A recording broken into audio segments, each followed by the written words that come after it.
What is up, YouTube, and welcome back to Brute Strength Day 72. So, yet again, at the common theme with squat days, just like really annoying. I wanted to work up to doing 3 reps with 170, but at this with 160, I got caught in the bottom and just did a pause rep up. And I mean, that still looked good. And the rep I did after that was a 160 kg pause on purpose at like AP9.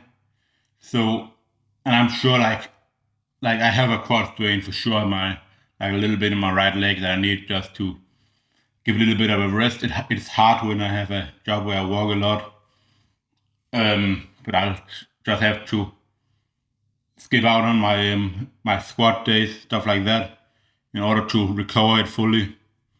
There's nothing else to do.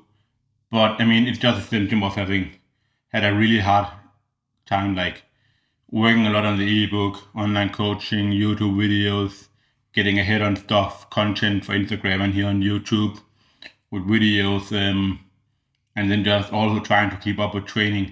And in long term, it becomes too much. I had a few trainings where I had to schedule them closer together as well because of family events going on, stuff like that.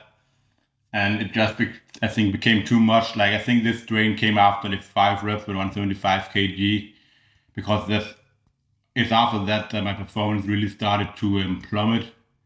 I know 100%. Um, yeah, and I didn't really feel anything during the session or after the next day, after anything after that. But now that I have it, like if I try to like really squeeze my quad, I can feel it. I think it's the rest with intermediates because there's nothing when I'm doing like hip flexion. And if it was my rectus femoris, I would be like, all right, that probably got to be something there.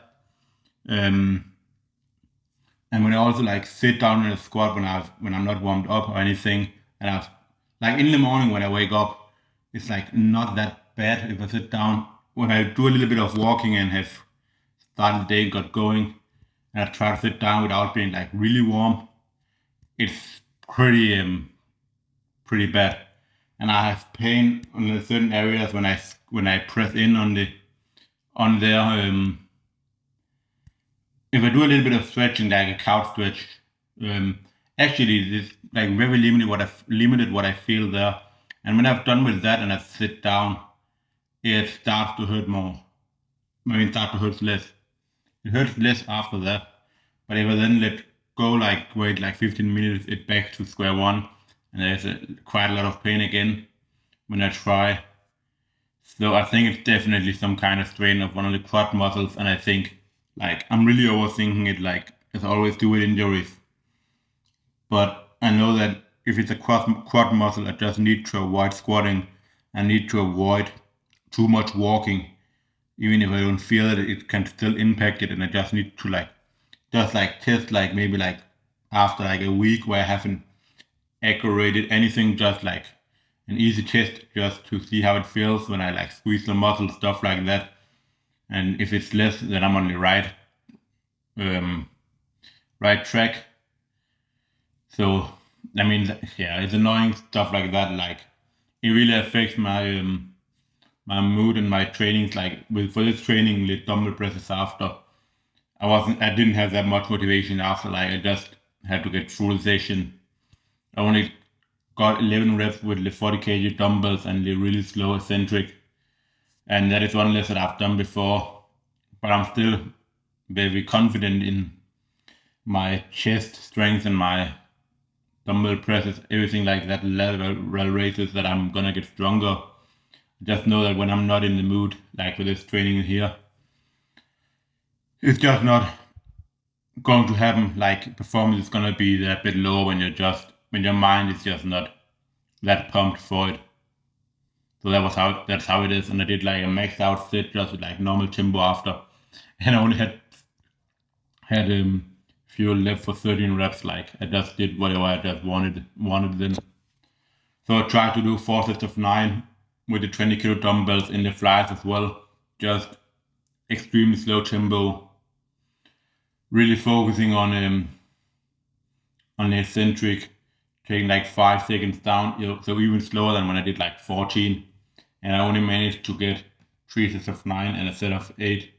You'll see when I get to the last set, like how absolutely brutal those reps were, and how on the last rep, my right arm it just like cannot get up.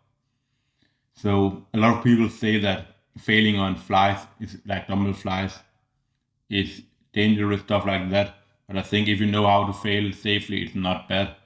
Like you can just drop the dumbbells out of your arms, or you can just move them into the side and then press them back up and go and lean forward and sit up. So it's not really that bad. But yeah, in terms of the injury, like right now, I'm in a period where I'm getting much better sleep again. So that should obviously affect me in a good way. Hopefully, make meaning that I'm recovering better and getting and getting rid of all the small pains and aches that I have. I'm working a lot less now as I'm ahead on the stuff now. Yeah, and I'm trying to do just in general like things I can do to like lower my stress level, my cortisol levels. So I'm trying to avoid watching TV too close at night. I'm ending my day with like just 10 minutes of meditation and breath work before going to bed, just to wind down and relax.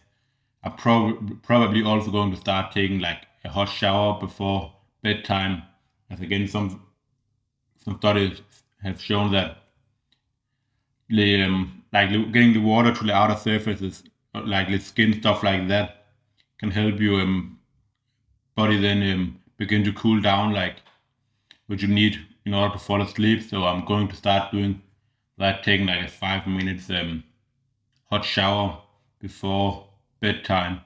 Just gonna try to do whatever I can to optimize performance. Sleep close to 9 hours combined on weekdays and close to 10 hours on weekends, and hopefully that should mean that my performance should be back to my best ever in not that long.